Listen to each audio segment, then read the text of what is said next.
नमस्कार प्रिय दर्शकों, एक बार और आपका स्वागत है। प्रिय दर्शकों, आज का जो प्रसंग है बड़ा ही ज्ञानवर्धक, बड़ा ही मोटिवेशनल है। प्रिय दर्शकों, इससे पहले आप हमारे चैनल में पहली बार आए हैं तो चैनल को सब्सक्राइब करें, बेल आइकन को प्रेस करें और अच्छे अच्छे कमेंट किया करें ताकि हर आने वाले वीडियो का नोटिफिकेशन सबसे पहले आपको मिले और आप उन वीडियो का फायदा उठा सकें। चलिए शुरू करते हैं प्रिय दर्शकों, आज की ये प्यारी सी कहानी, ये प्यारा सा वीडियो।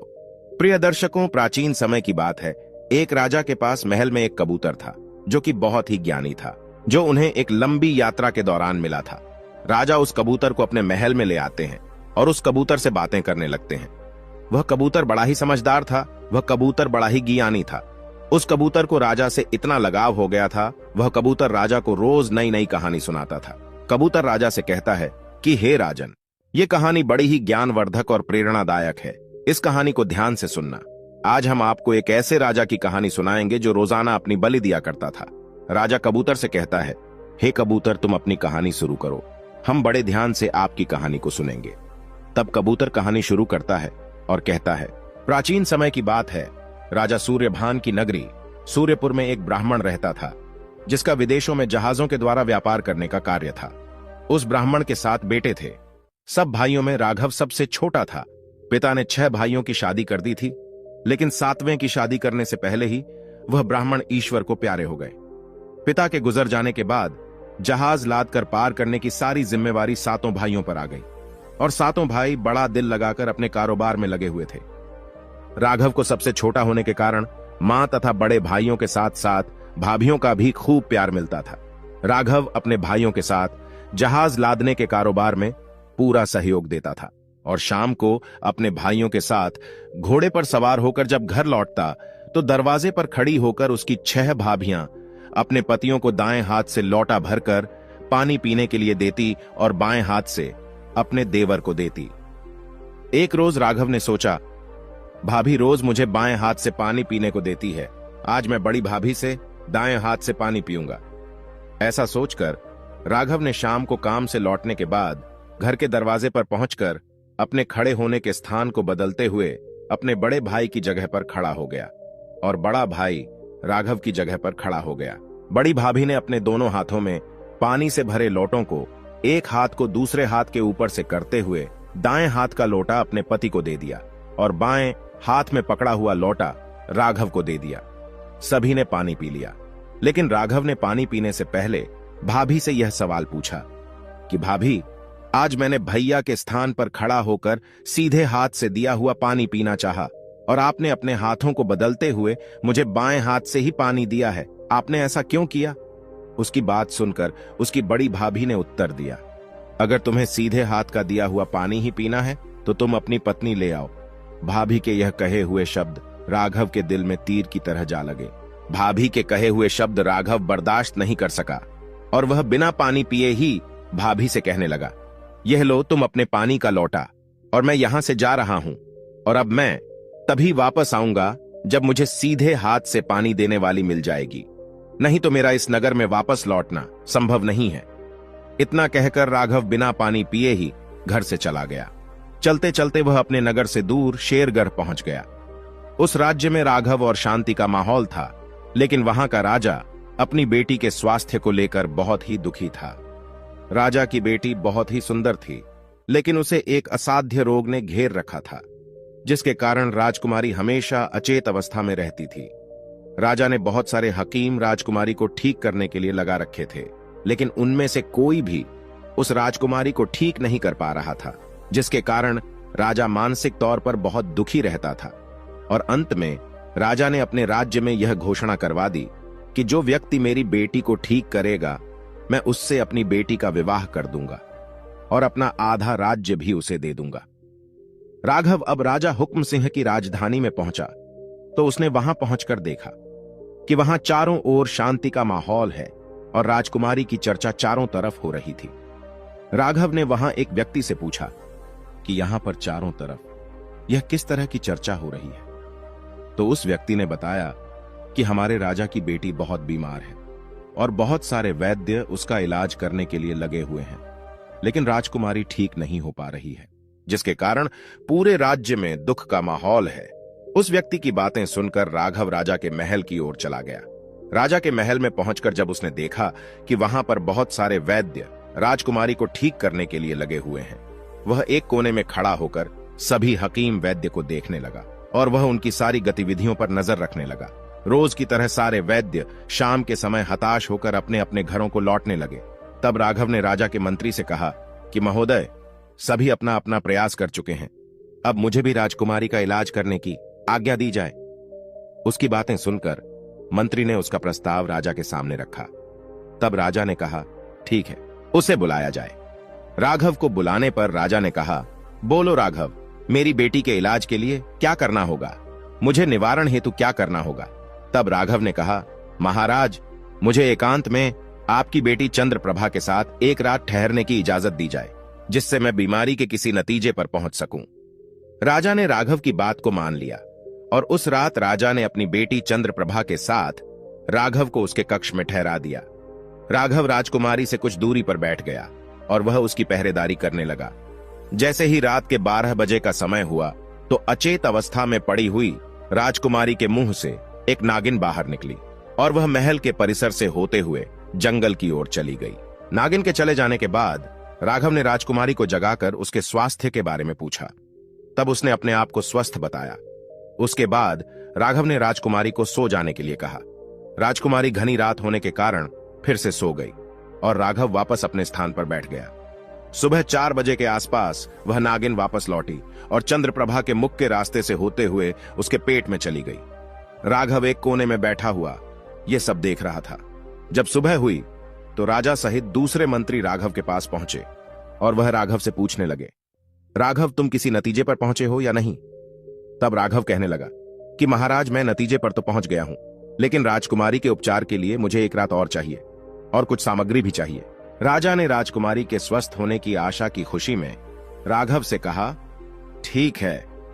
राजा ने मंत्री को आदेश दिया कि मंत्री जी, राघव को जो कुछ भी चाहिए सब कुछ इसे ला कर दिया जाए। मंत्री ने सिर झुकाकर कहा, ठीक है महाराज। उसके बाद मंत्री ने राघव से सामग्री के बारे में पूछा तो राघव ने उससे कहा कि मुझे एक ऐसा बांस चाहिए जो 10 फुट लंबा हो, मोटा और अंदर से साफ किया हुआ हो। उस बांस का मुंह एक तरफ से खुला हुआ और दूसरी तरफ से बंद हो। खुले मुख की डांट भी हो ताकि जरूरत पड़ने पर पास के उस खुले मुंह को उससे बंद किया जा सके। इस सारे सामान के साथ पहले की तरह एक रात का मुझे एकांत समय चाहिए। मंत्री ने जल्दी से वह सारा सामान तैयार करवाकर राघव को दे दिया जो राघव ने कहा था। अब राघव शाम होने का इंतजार करने लगा। रात होते ही वह वैद्य के जाने के बाद फिर से उसी तरह से एक कोने में एक तरफ बैठ गया और रात के 12 बजने का इंतजार करने लगा। जैसे ही रात के 12 बजने वाले थे तो राघव उठा और वह बांस को उठाकर उसे राजकुमारी के मुंह को लगाकर बैठ गया और वह नागिन के निकलने का इंतजार करने लगा। रात के 12 बजते जैसे ही नागिन मुंह से निकली वैसे भी उस बांस में चली गई। जैसे ही नागिन बांस में गई, राघव ने कसकर डांट लगा दी। राघव ने उस नागिन को बांध के अंदर बंद कर दिया। उसके बाद उस बांस को एक कोने में खड़ा कर दिया और आराम से सो गया। सवेरा होने पर राजा अपने मंत्रियों के साथ फिर से राजकुमारी के कक्ष में आए तो उन्होंने वहां राघव को सोते हुए पाया। मंत्री ने राघव को जगाया।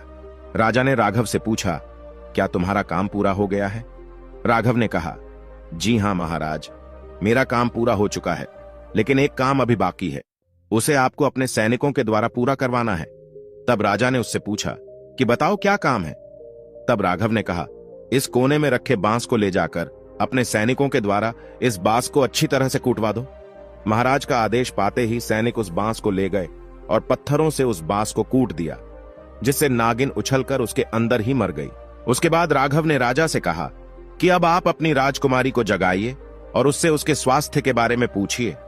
राजा ने राजकुमारी को जगाया और उससे उसके स्वास्थ्य के बारे में पूछा। राजकुमारी पहले की तरह सामान्य स्थिति में जागी और खिले हुए चेहरे के साथ अपने पिता से मिलने के बाद अपनी मां के पास चली गई। राजा ने जब अपनी बेटी को स्वस्थ पाया तो राजा की खुशी का कोई ठिकाना नहीं रहा। राजा ने अपनी शर्त के अनुसार राजकुमारी का विवाह राघव के साथ कर दिया। उसे अपना आधा राज्य देकर वहां का राजा बना दिया। राघव कुछ दिन महल में रहकर ही अपना समय बिताने लगा। उसके बाद वह अपने राज्य को अपने ससुर को सौंपकर अपनी रानी चंद्रप्रभा के साथ अपने नगर सूर्यपुर आ गया। घर आने के बाद उसकी मां और भाभियों ने उन दोनों का भव्य स्वागत किया और वह दोनों अपने परिवार के साथ खुशी खुशी रहने लगे। उन दिनों सूर्यपुर नगर के बाहर सीमा के समीप हर वर्ष एक मेला लगता था, जिसमें वर्गासुर नाम का एक दानव आता था। वह दानव तेरा विद्या निधान और बड़ा ही ताकतवर था। वह हर वर्ष मेले में आता और अपनी विद्या से एक सुंदर लड़की को मक्खी बनाकर अपनी जटाओं में लगा लेता था। इस तरह से वह लड़कियों का अपहरण करके ले जाता था और अपनी गुफा में ले जाकर 7 तालों के भीतर बंद कर देता था। राज्य की सीमा पर हर वर्ष की तरह इस वर्ष भी मेला लगा, जिसमें राघव की 6 भाभियां चंद्रप्रभा को भी मेला देखने के लिए ले गई। मेले में वह वर्गासुर नाम का दानव भेष बदलकर घूम रहा था। जैसे ही वर्गासुर की नजर चंद्रप्रभा पर पड़ी तो उसे चंद्रप्रभा भा गई। दानव वर्गासुर ने चंद्रप्रभा को अपनी मायावी विद्या से मक्खी बनाकर अपनी जटा में लगा लिया और वहां से अपने असुर में बनी एक गुफा की ओर चल दिया। वहां ले जाकर उसने चंद्रप्रभा को गुफा के अंदर 7 तालों के अंदर बंद कर दिया। उधर राघव की सारी भाभियां चंद्रप्रभा को मेले में चारों तरफ ढूंढ रही थी। चंद्रप्रभा को ढूंढते ढूंढते उन्हें शाम हो गई, लेकिन उन्हें उसका कोई पता नहीं लगा। जब उन्हें चंद्रप्रभा नहीं मिली तो वह खाली हाथ मेले से वापस लौट आई। उनके घर आने पर राघव ने अपनी भाभियों से चंद्रप्रभा के बारे में पूछा तो भाभी ने उसे चंद्रप्रभा के गुम होने के बारे में सब कुछ बता दिया। राघव अपनी पत्नी से बहुत प्यार करता था, इसलिए सुबह होते ही चंद्रप्रभा की खोज में जाने की तैयारी करने लगा। जाने से पहले उसने अपने अस्त्र शस्त्र उठाए और एक तीर उसने अपने घर के आंगन में बनी हुई दीवार के अंदर गाड़ दिया। उसके बाद वह अपनी मां और भाभियों से कहने लगा कि जिस दिन यह तीर जमीन पर गिर जाए उस दिन आप सभी लोग यह समझ लेना कि राघव इस दुनिया में नहीं रहा। यह कहकर राघव अपने परिवार से विदा लेकर चंद्रप्रभा की खोज में निकल पड़ा। चलते चलते राघव एक जंगल में एक साध्वी की कुटिया पर पहुंच गया। वहां जाकर उसने साध्वी को प्रणाम किया। साध्वी ने कहा कि बेटा, तुम मुझे बहुत थके हुए दिखाई दे रहे हो, तुम यहां जंगल में क्या करने आए हो? राघव ने अपना सारा दुख साध्वी को बता दिया। तब उसकी बातें सुनकर साध्वी ने कहा, बेटा जाओ, मेरी कुटिया के पीछे 2 पात्र रखे हैं, जिनमें एक में नहाने का पानी है और एक में पीने का पानी है। पहले तुम अपनी प्यास बुझाओ और अपनी थकान दूर करो। जब राघव कुटिया के पीछे उन पात्रों के पास पहुंचा तो उसने देखा छोटे छोटे पात्रों में थोड़ा थोड़ा पानी भरा हुआ था, जिसे देखकर राघव मन ही मन सोचने लगा कि इतने थोड़े से पानी में कैसे हाथ घूंगा। यह पानी तो मेरे हाथ में भी नहीं आएगा और इतना कम पानी पीकर उसकी प्यास कैसे बुझेगी। फिर राघव ने सोचा कि चलो मैं कोशिश करके देखता हूं। यह सोचकर राघव ने एक पात्र में से एक छोटा लोटा पानी का निकाल लिया और अपना मुंह हाथ धो लिया। उसके बाद जब उसने पात्र की ओर देखा तो पात्र में जितना पानी पहले था उतना ही पानी भरा हुआ था। इसके बाद वह नहाने के लिए बैठ गया और वह पानी का लोटा भर भर कर नहाने लगा। नहाने के बाद भी उस पात्र में पानी उतना ही रहा। उसके बाद उसने दूसरे पात्र से पानी लिया और अपनी प्यास बुझाई। उसके बाद भी दोनों पात्रों में जितना पानी था उतना ही बना रहा। राघव यह सब देखकर हैरत में पड़ गया और वह साध्वी के पास पहुंचा। उसे देखकर साध्वी ने उससे पूछा, बेटा तरोताजा हो गए? राघव ने कहा, हां मां। तो साध्वी कहने लगी, तो अब जाओ, मेरे धूने में अंगा गड़ा हुआ है, जितना खा सको उतना खा लेना और बाकी को वापस उसी में गाड़ देना। साध्वी की बात सुनकर राघव धूने की तरफ चल पड़ा और वहां जाकर धूने में से गड़ा हुआ अंगा निकाल लिया। अंगा देखा तो आधी रोटी के बराबर था। उसे देखकर राघव सोच में पड़ गया, यह अंगा तो आधी रोटी के बराबर है और मुझे भूख बहुत ज्यादा लगी हुई है। इससे तो मेरी भूख ही कम नहीं होगी। इससे मैं क्या खाऊं और क्या बचाऊं? इसलिए इसके 2 टुकड़े कर लेता हूं, जिसमें से एक मैं खा लेता हूं और एक को वापस गाड़ देता हूं। ऐसा सोचकर राघव ने उस अंगा के 2 टुकड़े किए। एक को धोने में गाड़कर दूसरे टुकड़े को खाने लगा और उस अंगा को खाता रहा, लेकिन वह अंगा कम नहीं हुआ। उसका पेट भी भर गया, लेकिन अंगा का टुकड़ा उसके हाथ में उतने का उतना बना रहा। यह देखकर राघव फिर से अचंभे में पड़ गया और सोचने लगा कि इस आदमी का पानी भी निराला है और अंगा भी अनोखा है। उसके बाद हाथ के बचे हुए अंगा को भी धूनी में गाड़कर साध्वी के पास चला गया। साध्वी के पास पहुंचने पर उसने पूछा, बेटा खाना खा लिया? तो राघव ने कहा कि जी हां। उसके बाद राघव सोचने लगा कि साध्वी मां इतनी पहुंची हुई है, मैं इन्हीं से चंद्रप्रभा के बारे में पूछता हूं। तब साध्वी मां से कहने लगा, साध्वी मां, क्या आप मुझे मेरी पत्नी के बारे में कुछ बता सकती हैं? साध्वी उससे कहने लगी कि बेटा, तेरी पत्नी को असुरपुर का दानव वर्गासुर उठाकर ले गया है, जो बहुत ही शक्तिशाली और मायावी है। साध्वी की बात सुनकर राघव ने कहा, माता, आप मुझे उस दानव से चंद्रप्रभा को छुड़ाने का कोई उपाय बताइए। साध्वी कहने लगी, बेटा, इस बारे में मैं ज्यादा कुछ नहीं जानती, और अधिक जानने के लिए तो तुम्हें मेरी गुरु मां नोना चंदारी के पास जाना होगा। तुम्हारा आगे का मार्गदर्शन मेरी गुरु मां ही करेंगी। इसके बाद राघव ने कहा, ठीक है मां, तो फिर मुझे गुरु मां के पास जाने का रास्ता बता दीजिए। साध्वी ने उसे अपनी गुरु मां का रास्ता बता दिया। राघव साध्वी के बताए हुए रास्ते से जाते हुए आगे बढ़ता रहा। वह गुरु मां नोना चंदारी के पास पहुंच गया, जो 14 विद्याओं और अनेक प्रकार की मायावी विद्याओं से परिपूर्ण थी, जिनका स्थान असुरपुर के नजदीक था। गुरु मां के आश्रम के आसपास हंस विचरण करते थे। गुरु मां की विद्या और माया शक्ति अधिक शक्तिशाली होने के कारण वर्गासुर गुरु मां से खौफ खाता था। आश्रम में पहुंचकर राघव ने गुरु मां को प्रणाम किया तो साध्वी ने राघव से अपना परिचय और आने का कारण पूछा। उसके बाद राघव ने अपनी सारी बात गुरु मां को बता दी। इसके बाद गुरु मां ने राघव का पूर्व साध्वी की तरह ही अतिथि सत्कार किया और कहने लगी कि बेटा, इस मायावी दानव वर्गासुर से चंद्रप्रभा को आजाद कराना इतना आसान नहीं है। इस दानव ने तुम्हारी पत्नी को अपनी गुफा के साथ तालों के अंदर कैद करके रखा है। जब भी वह दानव अपनी गुफा से बाहर जाता है तो वह उसे अपनी माया से बंद करके जाता है, और उसकी गैर मौजूदगी में गुफा के अंदर कोई भी नहीं जा सकता। अगर कोई भी इंसान ऐसा करने की कोशिश करता है तो वह उसे अपनी माया से पत्थर का बना देता है।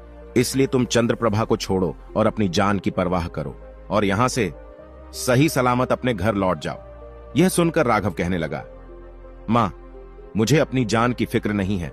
अगर मैं जाऊंगा तो चंद्रप्रभा के साथ ही वापस जाऊंगा, नहीं तो मैं अपने प्राण त्याग दूंगा।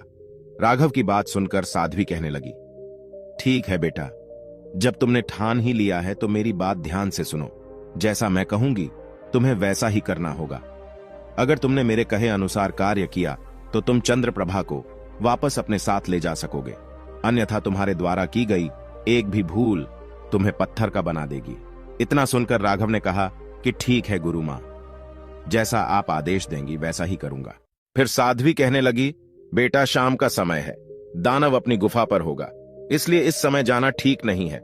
कल सुबह जब दानव अपनी गुफा से बाहर विचरण के लिए चला जाए तब तुम मेरे धूने में से 2 मुट्ठी राख भर कर ले जाना, और गुफा के दरवाजे पर पहुंचते ही दाएं हाथ की मुट्ठी की राख दरवाजे पर मार देना, जिसके कारण गुफा के दरवाजे के साथ साथ अंदर के 7 ताले भी खुल जाएंगे, और उनके खुलने के बाद तुम अपनी पत्नी के पास पहुंच जाओगे।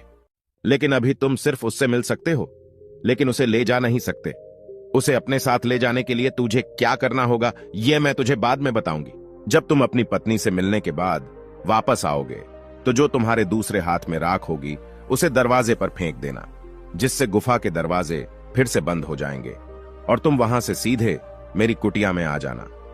कोई तुम्हें तुम्हारे पीछे से आवाज लगाए तो तुम पीछे मुड़कर बिल्कुल मत देखना, और अगर तुमने पीछे मुड़कर गलती से देख लिया तो तुम पत्थर के बन जाओगे। राघव ने कहा, ठीक है गुरु मां, मैं ऐसा ही करूंगा। उसके बाद राघव खाना पीना खाकर सो गया। सुबह होने पर वह जाने के लिए गुरु मां के आदेश का इंतजार करने लगा। जब जाने का समय हुआ तो गुरु मां ने उसे जो रात को बताया था वैसा ही कुछ दोबारा याद दिलाया। अब गुरु मां ने कहा, ठीक है, अब वह दानव गुफा से बाहर जा चुका होगा, अब तुम गुफा में जा सकते हो। गुरु मां का आदेश पाते ही राघव वहां से चल पड़ा।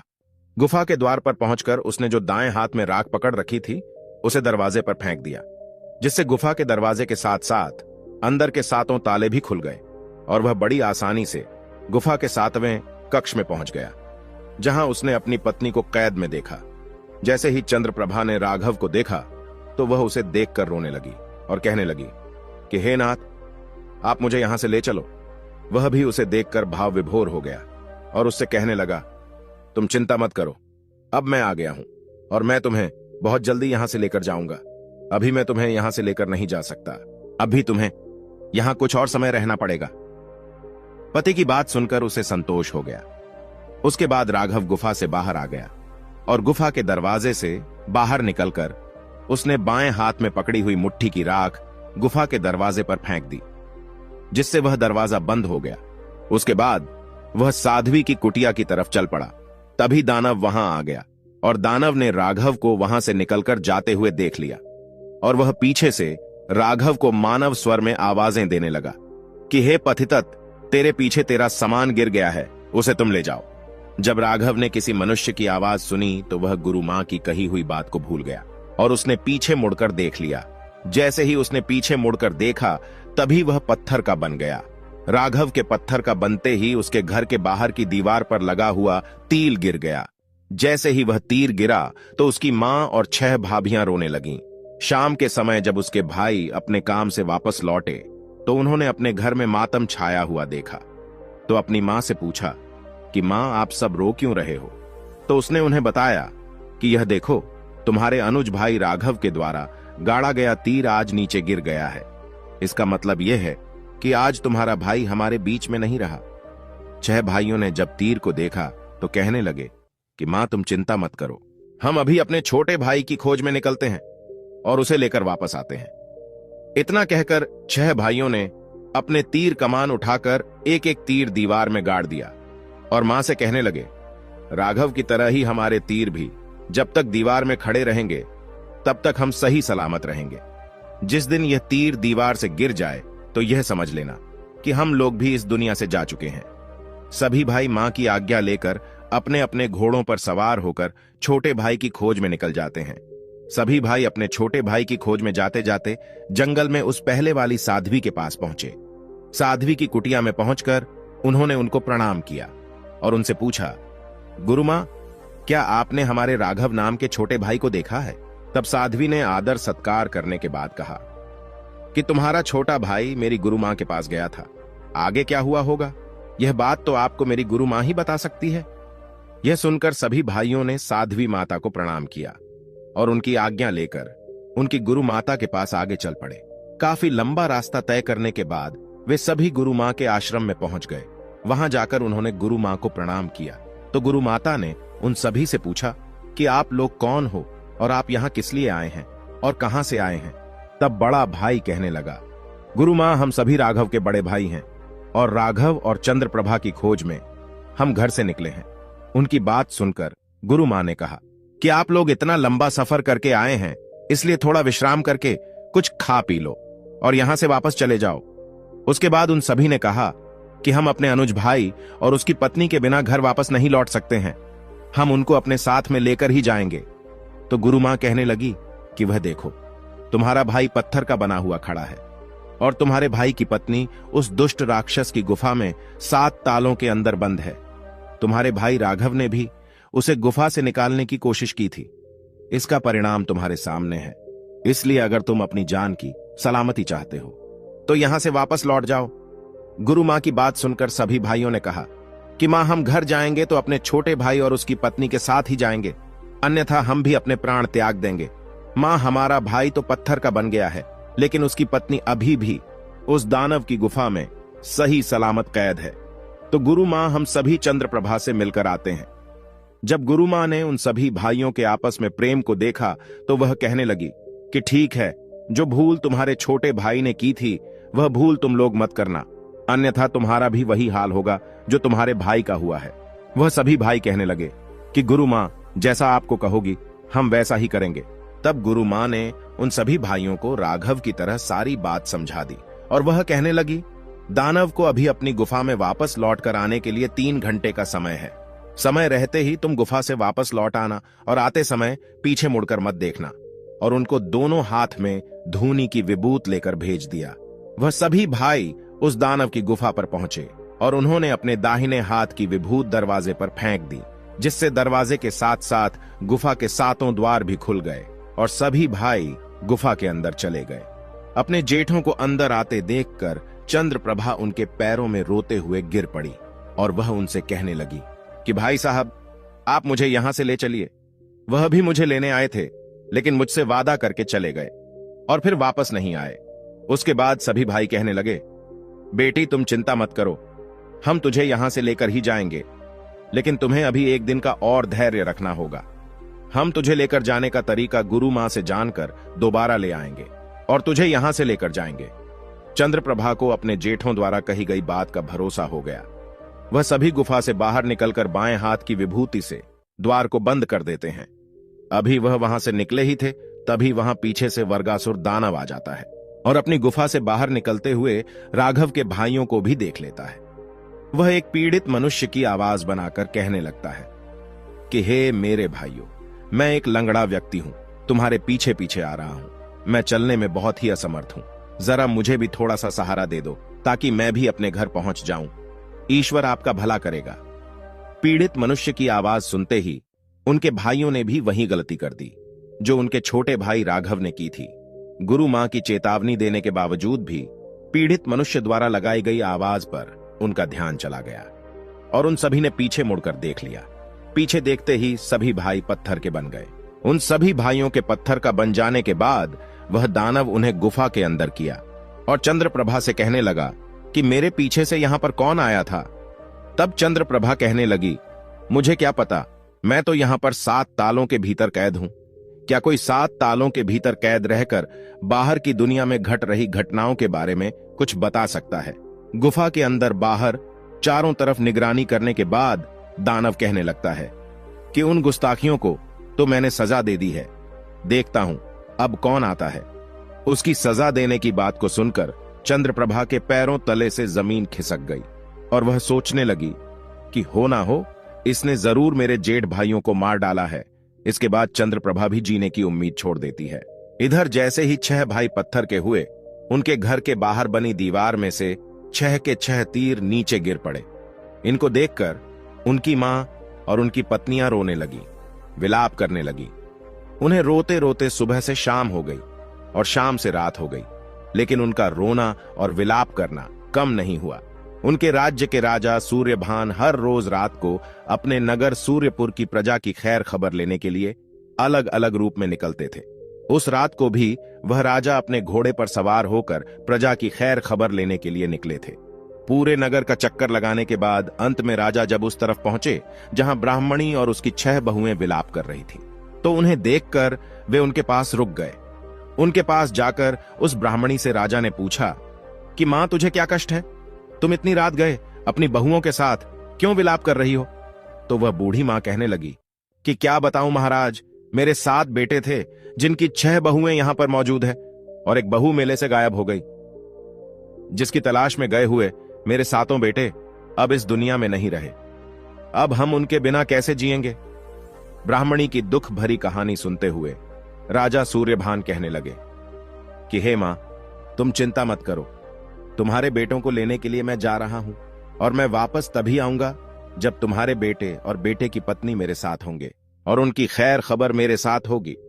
इतना कहकर राजा सूर्यभान ब्राह्मणी के 7 बेटों की तलाश में रात में ही निकल पड़े।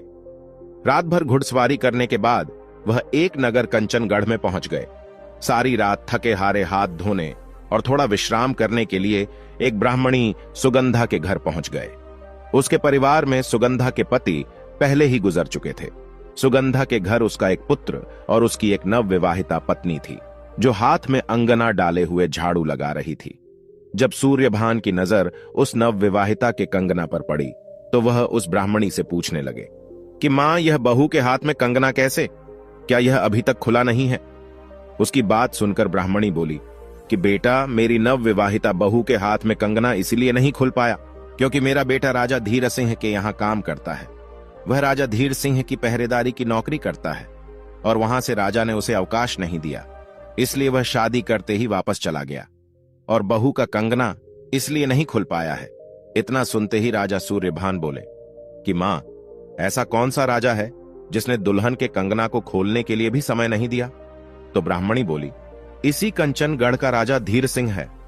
उसके बाद कुछ समय विश्राम करने के बाद सूर्यभान ने अपना एक साधारण आदमी का वेश बनाया और सुगंधा के बेटे मोहन के पास महल में जा पहुंचे। जो कि राजा धीर सिंह के पलंग की रात में निगरानी के लिए तैनात रहता था। मोहन के पास पहुंचकर राजा सूर्यभान ने मोहन से कहा कि मोहन, आज तुम्हारे बदले मैं यहां पर पहरा दूंगा और तुम घर जा सकते हो।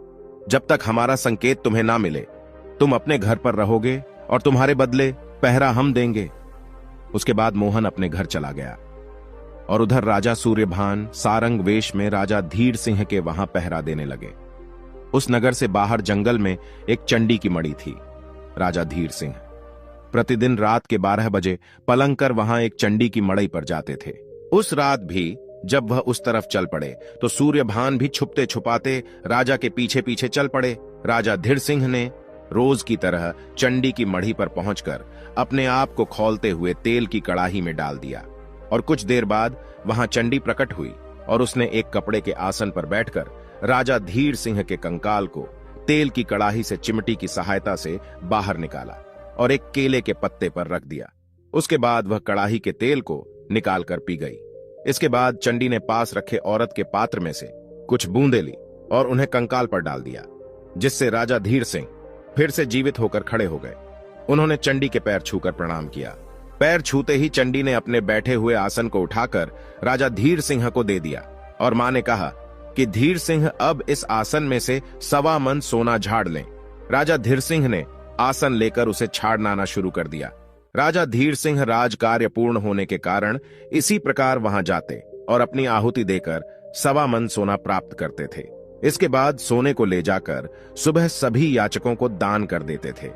राजा वीर सूर्यभान ने छुपकर इस सारे घटनाक्रम को देखा तो सूर्यभान सकते में आ गए और वह सोचने लगे, इस राजा के त्याग का तो कोई मुकाबला नहीं है, जो अपनी प्रजा के लिए अपने प्राणों की भी परवाह किए बिना हर रोज अपनी जान की बलि दे देता है। लेकिन धीर सिंह, मैं तुम्हें इस तरह से प्रतिदिन इतनी पीड़ादायक मौत नहीं मरने दूंगा। मैं तुम्हें इस प्रकार रोज बलि नहीं देने दूंगा। राजा सूर्यभान ने मन में दृढ़ निश्चय कर लिया कि मैं इस राजा को इस पीड़ा से मुक्ति दिलाकर ही रहूंगा। उधर चंडी से 1.25 मन सोना लेकर राजा धीर सिंह अपने महल की ओर चल पड़े। राजा सूर्यभान अभी छुपते छुपाते कुछ देर उसके पीछे पीछे चलते हुए उसे पहले महल में पहुंचकर पलंग की निगरानी में तैनात हो गए। राजा धीर सिंह महल में पहुंचकर उस पलंग पर आकर सो गए। सुबह होते ही राजा धीर सिंह ने उस सोने को याचकों में बांट दिया। राजा धीर सिंह के इस त्याग और बलिदान को देखकर राजा सूर्यभान बहुत प्रभावित हुए। फिर वह शाम होने का इंतजार करने लगे। राजा धीर सिंह रात को 12 बजे जागने के प्रयास के चलते अपने राजकाज के काम दिन के समय में ही निपटा लेते थे और शाम होते ही जल्दी सोने के आदी होने के कारण हर रोज की तरह जल्दी सो जाते। उस दिन भी राजा सूर्यभान राजा धीर सिंह के पलंग की निगरानी करने लगे। राजा सूर्यभान को 16 विद्याओं का ज्ञान था। राजा सूर्यभान ने 16 विद्या ज्ञान होने के कारण 12 बजने और राजा धीर सिंह के नींद खुलने से पहले ही अपने 2 वीर राजा धीर सिंह पर ध्यान देने के लिए लगा दिए, जिससे धीर सिंह गहरी निद्रा में सोता रहे। जैसे ही रात के 12 बजे राजा धीर सिंह की जगह राजा सूर्यभान इनमें जुटाए हुए मसालों को लेकर चंडी की मड़ैया की ओर चल दिए। चंडी की मड़ैया पर पहुंचते ही मड़ैया पर रखी चंडी की कड़ाही में पहले हाथ में लाए हुए मसालों को डाला और उसके बाद स्वयं कड़ाही में कूद गए। कुछ देर बाद चंडी प्रकट हुई और कड़ाही में से राजा सूर्यभान के कंकाल को एक केले के पत्ते पर रखा। उसके बाद अपने घड़े में से अमृत की कुछ बूंदें निकाली और सूर्यभान पर डाली। इसके डालते ही राजा सूर्यभान ने अपने पहले वाले रूप में आ गए। उसके बाद कड़ाही में मसालेदार मांस के शोरबा को चंडी ने जब पिया तो वह बड़ा ही स्वादिष्ट लगा और चंडी खुश होकर कहने लगी, अरे धीर सिंह, आज तो तुमने मुझे खुशी कर दिया। 3 वर मांग ले, तुझे क्या मांगना है? आज तुम जो कुछ भी मांगोगे वही पाओगे। चंडी की बात सुनकर सूर्यभान बोल, हे देवी, अगर तुम सचमुच मुझ पर प्रसन्न हो तो पहले आप मुझे वचन दीजिए कि जो कुछ भी मैं आपसे मांगूंगा वह मुझे मिलेगा। इतना सुनते ही चंडी बोली, हाँ, मैंने वचन दिया, तो क्या मांगना चाहता है? मांग ले। इतना सुनते ही राजा सूर्यभान बोले, हे देवी, पहले वरदान में आप मुझे इस सोने वाले आसन को दे दीजिए और दूसरे वरदान में आप मुझे अमृत के घड़े को दे दीजिए और तीसरे वरदान में आप यहां से कहीं दूर चले जाइए। इतना सुनते ही चंडी बोली, हे धीर सिंह, यह तुमने क्या मांग लिया? मेरा सब कुछ छीन लिया, मुझे बेघर कर दिया। इस पर राजा सूर्यभान कहने लगे, हे देवी, तुमने मुझे वचन दिया है और अपने वचन को निभाना है, तो जो कुछ मैंने मांगा है वह तुम्हें देना ही होगा। सूर्यभान की बात सुनकर चंडी बोली, ठीक है धीर सिंह, मुझे अपने वचन की लाज तो रखनी होगी। इसके बाद सूर्यभान को अपना सिंहासन और अमृत का कलश देकर चंडी वहां से रवाना हो गई। इधर सूर्यभान आसन और अमृत के घड़े को लेकर धीरसिंह के पास आकर उसकी सुरक्षा में तैनात हो गए। वह सुबह होने का इंतजार करने लगे और उधर सूरज निकलने पर उन्होंने दोनों वीरों को हटा दिया।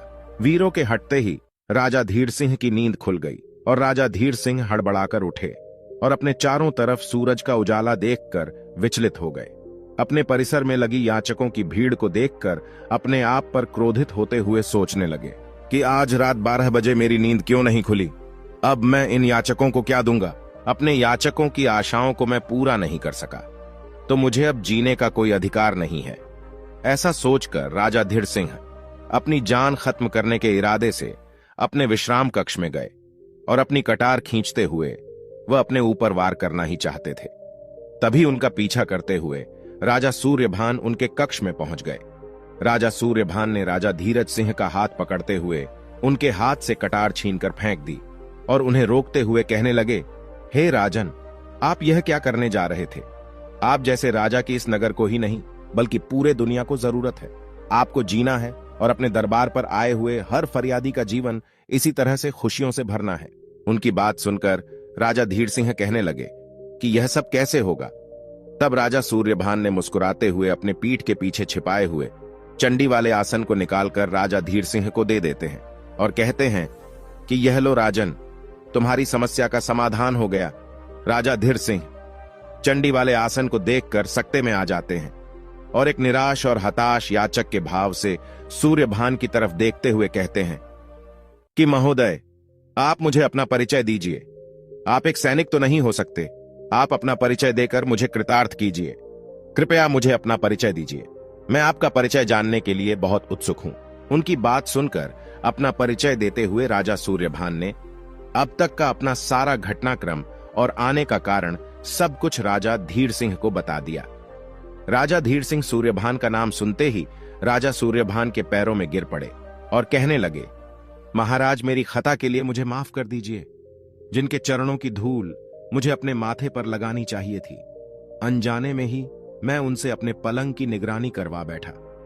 राजा धीर सिंह की यह बात सुनकर राजा सूर्यभान ने चंडी के चमत्कारी आसन को देते हुए कहा, यह लो, अब तुम्हें हर रोज अपनी आहुति नहीं देनी पड़ेगी और रोज सुबह 1.25 मन सोना प्रतिदिन मिलता रहेगा, जिससे आप अपनी रियासत का अच्छे से ख्याल रखना और ब्राह्मणी के बेटे मोहन को दास बंधन मुक्त करके तनख्वाह देते रहना। तब राजा धीर सिंह ने कहा, राजन, ऐसा ही होगा। इतना कहकर और चंडी से मिले अमृत के घड़े को साथ में लेकर राजा धीर सिंह से अनुमति लेकर राजा सूर्यभान अपने घोड़े पर सवार होकर आगे चल पड़े और चलते चलते वह जंगल में पहली साध्वी के पास पहुंच गए और वहां आश्रम में पहुंचकर उन्होंने साध्वी को प्रणाम किया। उसके बाद साध्वी ने राजा सूर्यभान से उनका परिचय और वहां आने का कारण पूछा। राजा सूर्यभान कहने लगे, मां, मैं राजा सूर्यभान परमार्थ पर कार्य हेतु निकला हूं।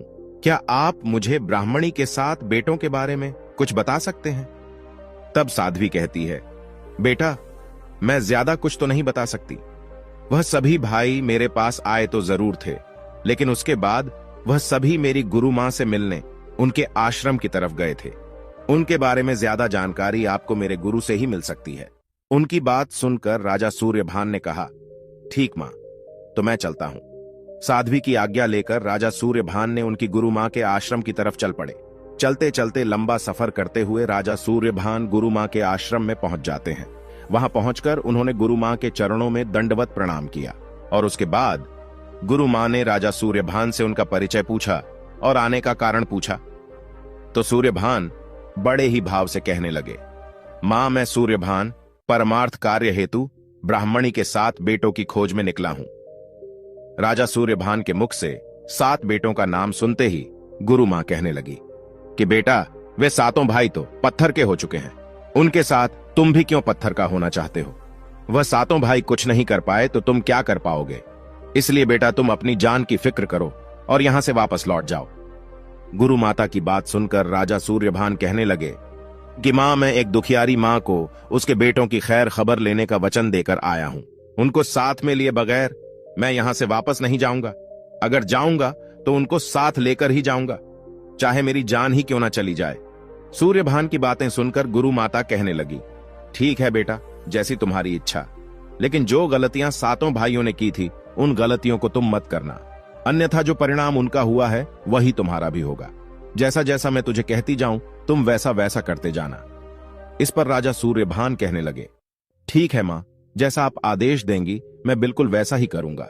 गुरु माता कहने लगी, तो तुम ध्यान से सुनो, यह समय उस दानव वर्गासुर की गुफा में जाने का नहीं है। इसके लिए तुझे मेरे पास रहकर कल सुबह मेरे आदेश का इंतजार करना पड़ेगा। राजा सूर्यभान कहते हैं, ठीक है, मैं इसके लिए तैयार हूं। अगली सुबह दानव के गुफा से निकल जाने के पश्चात सुबह के समय गुरु माता राजा सूर्यभान से कहती है, क्या तुम तैयार हो? गुरु मां की बात सुनकर सूर्यभान कहते हैं कि हां मां, मैं बिल्कुल तैयार हूं। फिर गुरु मां कहती है, ठीक है, तुम मेरे धूनी से अपनी दोनों मुट्ठी राख से भर लो और उस दानव की गुफा पर जाओ और गुफा पर पहुंचकर दाएं हाथ की मुट्ठी की राख गुफा के दरवाजे पर मार देना, जिसके कारण गुफा के सभी दरवाजे खुल जाएंगे और तुम गुफा के अंदर जा सकोगे। जब तुम चंद्र प्रभा से मिलकर बाहर निकलो तो तुम गुफा के द्वार पर बाएं हाथ की मुट्ठी की राख देना, जिससे गुफा का द्वार बंद हो जाएगा। उसके बाद तुम सीधे मेरे आश्रम में वापस आ जाना। अगर कोई पीछे से तुम्हें आवाज दे तो मुड़कर उसे मत देखना, नहीं तो तुम भी पत्थर के बन जाओगे। सूर्यभान कहने लगे, ठीक है मां, जैसा आपने कहा है मैं बिल्कुल वैसा ही करूंगा। और राजा सूर्यभान अपने दोनों हाथों की मुट्ठी गुरु माता के धूने की राख से भर लेते हैं। राजा दानव की गुफा पर पहुंच जाते हैं। वहां पहुंचकर दाएं हाथ की मुट्ठी की राख को गुफा के द्वार पर फेंक देते हैं, जिससे गुफा के सभी दरवाजे खुल गए। राजा सूर्यभान 7 तालों के भीतर कैद चंद्रप्रभा के पास पहुंच जाते हैं। राजा सूर्यभान को देखते ही चंद्रप्रभा उनके पैरों से लिपट कर रोते हुए कहने लगी कि आप जो कोई भी है, रहमदिल इंसान है, मुझे इस दानव से बचाइए। मेरे पति भी आए थे और मुझसे वादा करके चले गए, लेकिन लौटे नहीं। मेरे जेठ भी आए थे, वह भी मुझे भरोसा देकर चले गए, लेकिन वापस नहीं लौटे। अब आप आए हैं, कम से कम आप तो मुझे यहां से बाहर ले चलिए। उसकी बात सुनकर राजा सूर्यभान बोले, धैर्य रखो बेटी, हम यहां आए हैं तो तुझे लेकर ही जाएंगे, लेकिन 3 दिन तक धैर्य रखना पड़ेगा। अब हम चलते हैं और तुम्हें ले जाने का प्रबंध करके कल हम फिर वापस आएंगे। इतना कहकर राजा सूर्यभान गुफा से बाहर निकल आते हैं और निकलते ही अपने बाएं हाथ की मुट्ठी की राख गुफा के द्वार पर फेंक देते हैं, जिससे दरवाजा फिर से बंद हो जाता है। वहां से निकलकर गुरु माता की कुटिया की तरफ तेजी से चल पड़ते हैं। उधर दानव वर्गासुर की तरफ लौट रहा होता है और राजा सूर्यभान को गुफा से निकलकर गुरु मां की कुटिया की तरफ जाते हुए देख लेता है और उसका पीछा करना शुरू कर देता है और नाना प्रकार से राजा सूर्यभान को आवाज देकर पीछे मुड़कर देखने के लिए मजबूर करता है, लेकिन राजा सूर्यभान उसके किसी भी झांसे में नहीं आते और गुरु माता की कुटिया में घुस जाते हैं। पीछा करता हुआ वर्गासुर कुटिया के पास पहुंचकर गुरु मां से कहता है, गुरु मां, तुम्हारी कुटिया में मेरा चोर है। तब गुरु मां कहती है, मेरी कुटिया में चोर है, यह क्या बकता है? तू यहां से चला जाए, नहीं तो मैं तुझे भस्म कर दूंगी। यह सुनकर वर्गासुर वहां से लौट जाता है। दानव के लौटते ही गुरु माता सूर्यभान से कहती हैं कि बेटा विक्रम, यही वर्गासुर महादानव है, यह सोचिए कि इससे कैसे निपटना है। इस पर राजा सूर्यभान कहने लगे कि मां गुरु, मैंने सोच लिया है। तो गुरु माता कहती है, बेटा तुमने क्या सोचा है?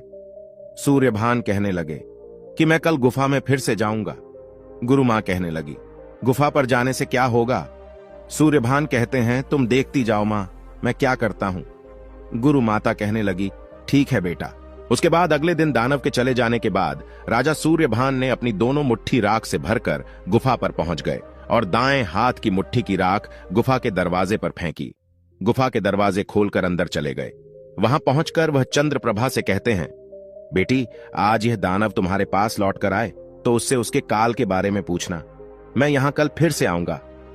इतना कहकर राजा सूर्यभान गुफा से निकलकर बाहर से बाएं हाथ की मुट्ठी की राख दरवाजे पर मारकर गुफा का दरवाजा बंद कर दिया। और वहां से गुरु माता की कुटिया की ओर तेजी से चले गए। दूसरी तरफ वर्गासुर को शक हो जाने के कारण वह अपनी गुफा में वापस लौट आया और उसने वापस आते हुए अपनी गुफा से निकलते हुए युवक को गुरु माता की कुटिया की तरफ भागते हुए देखा। इस बार वह उसे पकड़कर खा जाने की नीयत से राजा के पीछे भागा। जब तक वह उसे पकड़ पाता तब तक राजा सूर्यभान गुरु माता की कुटिया में घुस चुके थे। पीछे दौड़ता हुआ वर्गासुर और गुरु माता की कुटिया पर पहुंचा और गुरु माता से कहने लगा कि गुरु मां, मेरा चोर आज फिर से तुम्हारी कुटिया में घुस गया है, मुझे वापस कर दो। गुरु माता उससे कहती है कि भाग जाओ, नहीं तो मैं तुझे भस्म कर दूंगी और मेरी कुटिया में चोर कहां से आएगा, जा यहां से चला जा। इसके बाद वह दानव वहां से चला जाता है। गुरु माता सूर्यभान से पूछती है कि तुम्हें सफलता हाथ लगी? तो राजा सूर्यभान कहते हैं, बस गुरु मां, मुझे कल का एक दिन और दे दीजिए, सफलता जरूर हाथ लगेगी। गुरु मां कहती है, ठीक है बेटा। दूसरी तरफ दानव लौटकर अपनी गुफा में पहुंचा। गुफा में पहुंचकर चंद्रप्रभा को मारते पीटते वह बोला, मेरे पीछे से गुफा में कौन आता है? कौन है? किसकी मौत उसे यहां बार बार खींचकर ला रही है? इस पर चंद्रप्रभा बोली, दानवराज, आप मुझे क्यों पीट रहे हैं? मैं नहीं जानती कि कौन आता है कौन जाता है। मैं तो यहां 7 तालों के भीतर कैद हूं।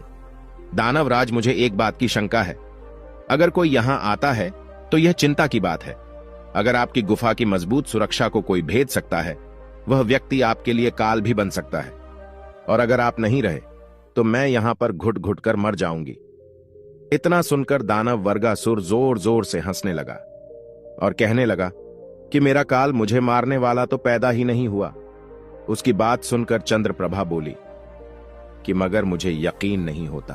दानवराज कहने लगे कि भोली भाली चंद्रप्रभा, सुनो, मुझे कोई नहीं मार सकता। 7 समुंदर पार खैबर एक वट वृक्ष के पेड़ पर एक बगुले का पिंजरा है और उस पिंजरे में एक बगुली बंद है। उस बगुली में मेरी जान है। उस पिंजरे की रक्षा उस पेड़ से लिपटे हुए सांप और बिच्छू करते हैं।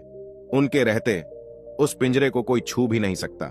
चलो मान भी लिया जाए कि कोई उस पिंजरे को हासिल कर लेगा और उस बगुली को मार डालेगा, तो बगुली का जीव भंवरा बनकर स्वर्ग लोक जाएगा और वहां से अपने मुंह में अमृत की बूंद भरकर लाएगा और बगुली के मुंह में डाल देगा, जिससे वह बगुली फिर से जिंदा हो जाएगी और उसके जीवित होते ही मैं भी जीवित हो जाऊंगा।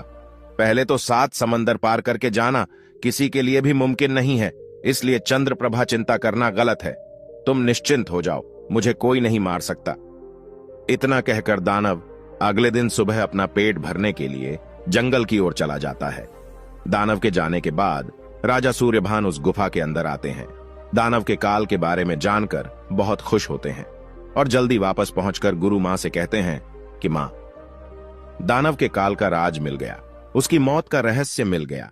और गुरु मां को सारी बातें बताते हुए कहने लगे कि 7 समुंदर पार कैसे जाया जाएगा। सूर्यभान की बात सुनकर गुरु मां कहती हैं, बेटा सूर्यभान, इसकी चिंता तुम मत करो, तुम्हारे जाने की व्यवस्था मैं कर देती हूं। और गुरु माता ने अपनी कुटिया के पास विचरण करते हुए हंसों में से एक हंस को अपने पास बुलाया। पास आकर उस हंस ने गुरु माता से पूछा, आपने मुझे किस काम के लिए बुलाया है? गुरु माता कहने लगी, बेटा तुम्हें सूर्यभान को अपनी पीठ पर बैठाकर 7 समुंदर पार ले जाना है और रास्ते में इसका भरपूर सहयोग करना है। गुरु माता की बात सुनकर हंस कहने लगा, ठीक है मां, लेकिन मुझे एक समुंदर पार करने पर कुछ खाने को चाहिए, अन्यथा मैं दूसरा समुंदर पार नहीं कर पाऊंगा। गुरु माता कहने लगी, ठीक है बेटा, मैं व्यवस्था कर देती हूं, मैं तेरे लिए लड्डू बना देती हूं। गुरु माता ने हंस के रास्ते में खाने के लिए 14 लड्डू बना दिए। उसके बाद सूर्यभान को समझाते हुए कहती है, बेटा जाने से पहले जो बातें मैं तुम्हें बताने जा रही हूं, उन बातों को तुम अच्छी तरह से याद रखना, नहीं तो तुम अपने कार्य में कामयाब नहीं होंगे। सबसे पहले यह 14 लड्डू है। 7 जाते समय और 7 आते समय हंस को एक एक समुंदर पार करते ही लड्डू खिलाना मत भूलना। दूसरी बात, अचैबर के पेड़ पर सांप बिच्छू बगुली के पिंजरे की पहरेदारी और रक्षा करते हुए मिलेंगे। उन्हें चकमा देकर पिंजरे को उठाने के लिए तुम्हें 3 ही अवसर प्राप्त होंगे। उनके अंदर ही तुम्हें उस पिंजरे को उठाना है। अगर इस बीच में तुम उस पिंजरे को नहीं तोड़ पाए तो तुम्हारा लक्ष्य कभी पूरा नहीं होगा। पिंजरा तोड़कर ही तुम्हें वहां से प्रस्थान करना है। राजा सूर्यभान कहने लगे, ठीक है मां, ऐसा ही होगा। उसके बाद राजा सूर्यभान हंस को एक लड्डू खिलाकर उसकी पीठ पर बैठ गए और कहा चलिए हंसराज, हम सफर पर चलते हैं। इसके बाद हंस सूर्यभान को अपनी पीठ पर बैठाकर वहां से उड़ चला। जैसे जैसे समंदर पार करता गया, वैसे वैसे राजा सूर्यभान उसको एक एक लड्डू खिलाता गया। इसी तरह उन्होंने सभी समंदर पार कर लिए और वह दोनों उस पेड़ के पास पहुंच गए। थोड़ी देर विश्राम करने के बाद वह हंस उस राजा सूर्यभान को अपनी पीठ पर बैठाकर उस पेड़ के चक्कर काटने लगा। उसका इशारा मिलते ही राजा सूर्यभान ने उस पिंजरे की तरफ जैसे ही हाथ बढ़ाया, उन सभी सांप बिच्छू ने फुंकार मारने शुरू कर दी और इस प्रकार राजा सूर्यभान का पहला वार खाली चला गया। उसके बाद काफी देर तक चक्कर लगाने के बाद उसने फिर से राजा सूर्यभान को इशारा किया और इस बार भी राजा सूर्यभान बगुले के पिंजरे को पेड़ से उतारने में कामयाब नहीं हुए। सूर्यभान को असफल होता हुआ देखकर हंस कहने लगा, यह आप क्या कर रहे हो? अब हमारे पास एक आखिरी मौका बचा है और अगर आपने पिंजरा नहीं तोड़ा तो सबकी कराई मेहनत पर पानी फिर जाएगा। राजा सूर्यभान कहने लगे, ठीक है हंसराज, इस बार मैं अपना वार खाली नहीं जाने दूंगा। उसने चक्कर काटते हुए जैसे ही इशारा किया, सूर्यभान ने सांप बिच्छू आदि सभी को चकमा देते हुए झपट्टा मारते हुए बगुले के पिंजरे को तोड़ लिया और खुश होकर हंस से कहने लगे कि लौट चलो हंसराज, हमारा काम हो गया। और हंस ने वहां से वापस जाने के लिए उड़ान भरी। हंस ने एक समुंदर पार कर 2 समुंदर पार किए। ऐसे ही एक एक करके 6 समंदर पार हो गए। बाद में 7वां और आखिरी समुंदर पार करने और हंस को 14 लड्डू जल्दी से निकालकर देने के चक्कर में वह 14 लड्डू समंदर में गिर गया। हंसराज कहने लगे, राजन मुझे लड्डू खिलाइए, लड्डू दीजिए। राजन मेरी शक्ति कम हो रही है, इससे पहले कि हम समंदर में गिर जाएं, मुझे लड्डू खिलाइए। राजा सूर्यभान कहने लगे कि हंसराज लड्डू तो समंदर में गिर चुका है। राजा सूर्यभान बड़ी मुश्किल में फंस चुके थे। वह लड्डू कहां से लाए और हंस को लड्डू कहां से खिलाए? अगर उसको लड्डू नहीं मिला तो घर के दरवाजे तक पहुंचकर सारी जंग जीतकर भी हम यहीं समंदर में डूबकर मर जाएंगे। राजा सोचने लगे कि नहीं नहीं, मैं ऐसा नहीं होने दूंगा। ऐसा सोचकर राजा सूर्यभान ने अपनी कटार निकाली और लड्डू के बराबर अपनी जान का मांस निकालकर लड्डू बनाकर हंस को खिला दिया। हंस ने अंतिम समुंदर पार कर लिया। समुंदर पार होते ही हंस राजा सूर्यभान को अपनी पीठ पर लिए हुए गुरुमाता की कुटिया में पहुंच गया। हंस ने सूर्यभान को उतरने के लिए इशारा किया तो सूर्यभान उसकी पीठ से उतरकर लंगड़ाते हुए गुरुमाता की कुटिया में जाने लगे। विक्रम को लंगड़ाते हुए देखकर हंस बोला, राजन आप लंगड़ा क्यों रहे हैं? तब राजा सूर्यभान को लड्डू वाली सारी बात हंस को बतानी पड़ी। राजा सूर्यभान की बात सुनते ही हंस गिलानी से भर गया और कहने लगा, राजन यह आपने क्या किया? पर काज की खातिर आपने अपने शरीर की भी परवाह नहीं की। आज आपने मुझे अपना ऋणी बना लिया। खैर, आपका जो भी काम शेष है उसमें मैं आपका पूरा सहयोग करूंगा। दोनों के आश्रम में सकुशल लौटने पर गुरु माता सूर्यभान से बोली, बेटा जिस काम के लिए तुम गए थे वह काम पूरा हुआ या नहीं? बगुले के पिंजरे को दिखाते हुए सूर्यभान बोले, मां यह देखो, यही है वह बगुले का पिंजरा। गुरु मां अब आप बताइए कि इसका क्या करना है? उसे देखते ही गुरु माता कहने लगी कि बेटा यह बगुले नहीं, उस दानव की जान है। इसकी मौत ही दानव की मौत है। इतना सुनते ही राजा सूर्यभान ने बगुली के एक पंख को तोड़ दिया। बगुली का एक पंख टूटते ही जंगल में शिकार पर निकले हुए वर्गासुर की एक बाजू टूट गई। बाजू के टूट जाने पर अपने ऊपर आए खतरे को भांपते हुए वह वहां से दौड़ पड़ा। इसके बाद सूर्यभान ने बगुली के दूसरे पंख को तोड़ दिया तो दानव की दूसरी बाजू भी टूट गई। दोनों बाजू टूट जाने पर दानव तेजी से दौड़ लगाते हुए कुटिया की तरफ आता हुआ गुरुमाता को दिखाई दिया। गुरुमाता राजा सूर्यभान से कहने लगी कि वह देखो बेटा, वह दानव अब तुम्हारी तरफ तेजी से बढ़ रहा है, उसे रोको। इसके बाद सूर्यभान ने बगुली का एक पैर तोड़ दिया तो दानव की भी एक टांग टूट गई और वह लंगड़ाते हुए आगे बढ़ने लगा। उसके बाद राजा सूर्यभान ने बगुली की दूसरी टांग भी तोड़ दी, जिससे दोनों का दूसरा पैर टूट गया और वह गिर पड़ा। लेकिन फिर भी वह लुढ़कता हुआ सूर्यभान की तरफ बढ़ रहा था। गुरुमां कहने लगी, बेटा सूर्यभान, यह राक्षस अभी भी तुम्हारी तरफ लुढ़कता हुआ आ रहा है और जब तक यह मर नहीं जाता तब तक यह तुम्हारे लिए खतरा ही है। इसे खत्म करो। गुरुमां का आदेश पाते ही सूर्यभान ने बगुली की गर्दन को मरोड़कर फेंक दिया, जिसके कारण वह बगुली मर गई। बगुली के मरते ही वर्गासुर दानव भी मर गया। बगुली के मरने के बाद बगुली का जीव के शरीर से निकलकर भंवरा बनकर स्वर्ग की ओर चला गया और स्वर्गलोक से अपने मुंह में अमृत की बूंद भरकर ले आया, जिसे वहां पर मौजूद उस हंस ने देख लिया। भंवरा बबूली की तरफ बढ़ ही रहा था कि हंस ने उसे पकड़ लिया और उसे पकड़कर चबाकर खा गया। दानव का अंत हो गया था। दानव के अंत हो जाने के बाद उसका शैतानी साम्राज्य भी खत्म हो गया। उसकी गुफा के सभी दरवाजे अपने आप ही खुलते चले गए और गुरु माता से आज्ञा पाकर राजा सूर्यभान गुफा के अंदर गए और अंदर जाकर चंद्रप्रभा से कहते हैं, चलो बेटी, आज तुम्हारा वनवास पूरा हो गया। चंद्रप्रभा राजा सूर्यभान के साथ गुफा से बाहर आई और गुफा के दरवाजे के बाहर पत्थर के बने पुतलों को देखकर पूछने लगी कि महोदय, ये किसके पुतले हैं? राजा सूर्यभान कहने लगे, बेटी, ये 7 पुतले हैं।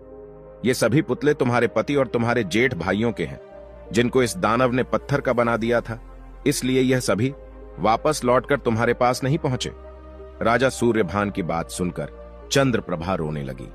राजा सूर्यभान ने उसे शांत कराते हुए कहा कि नहीं बेटी, यह समय रोने का नहीं है और मुझे थोड़ा सा समय दो। इतना कहते ही चंद्रप्रभा चुप हो गई। राजा सूर्यभान ने अपने पास मौजूद चंडी से प्राप्त अमृत के घड़े में से अमृत की कुछ बूंदें निकालते हुए 7 भाइयों पर छिड़क दी, जिससे 7 भाई फिर से जीवित हो उठे। राजा सूर्यभान के चरणों में गिरकर कहने लगे, प्रभु, आज आपने हमें नया जीवन दिया है। आप तो हमारे भगवान हैं। अब हम आपके संरक्षण में ही चलेंगे। राजा सूर्यभान ने चंद्रप्रभा सहित 7 भाइयों को अपने साथ लेकर गुरु माता के पास पहुंचे और उनसे मिलकर जाने की आज्ञा मांगी। वह गुरु माता से कहने लगे कि गुरु माता, हमें यहां से हंसी खुशी जाने की अनुमति दें। उसके बाद गुरु माता ने सभी को जाने की आज्ञा दी। राजा सूर्यभान ने उन सभी को साथ में लेकर अपनी राजधानी सूर्यपुर में उसी ब्राह्मणी के सामने आए, जो अपने बेटों के वियोग में रो रोकर अंधी हो चुकी थी, और कहने लगे कि मां, तुम्हारे बेटे और तुम्हारी बहू चंद्रप्रभा तुम्हारे सामने है। इतना सुनते ही वह बूढ़ी और अंतिमा कहने लगी, अरे मूर्ख, कौन है तू जो मुंह अंधी और दुखियारी मां से मखौल कर रहा है? क्या तुम्हें ऐसा मजाक करने के लिए मैं ही मिली हूं? यह सुनकर राजा सूर्यभान बोले, नहीं मां, मैं तुझसे कोई मखौल नहीं कर रहा हूं, बल्कि सच में तुम्हारे बेटे और बहू हमारे सामने खड़े हैं। यह सुनकर ब्राह्मणी कहने लगी, मैं नहीं जानती कि कौन है, लेकिन मैं इतना जानती हूं, जिस दिन मेरे बेटे और मेरी बहू मेरे सामने आ जाएंगे, उस दिन मेरी इन अंधी हो चुकी आंखों में रोशनी लौट आएगी और इनकी चमक वापस आ जाएगी। वह कहने लगा, ठीक है मां, जब आपका विश्वास इतना मजबूत है तो प्रभु का नाम लेकर अपनी आंखें खोलिए। और देखिए, ब्राह्मणी को कुछ भरोसा हुआ तो उसने अपनी आंखें बंद करके प्रभु का नाम लेकर फिर आंखें खोली, तो उसकी आंखों में वही चमक और रोशनी वापस आ चुकी थी। उसके बाद उसने अपने बेटे और बहू को देखा तो उन्हें देखकर उसकी खुशी का कोई ठिकाना नहीं रहा। वह ब्राह्मणी राजा सूर्यभान के पैरों में गिर पड़ी और कहने लगी कि मैं बूढ़ी मां। इतना सुनते ही राजा सूर्यभान ने उन्हें उठाकर अपने सीने से लगा लिया और कहने लगे, माता, तुम्हारी जगह मेरे चरणों में नहीं, बल्कि मेरी जगह तुम्हारे पैरों में है। मां का स्थान बेटे के पैरों में नहीं, बल्कि बेटे का स्थान मां के चरणों में होता है। मां, ईश्वर का लाख लाख शुक्र है कि उसने मेरे वचन की और आपके विश्वास की लाज रख दी। उसके बाद मां ने अपने 7 बेटों और बहुओं को अपने सीने से लगा लिया और अपने परिवार में सभी खुशी खुशी मिलजुल कर रहने लगे।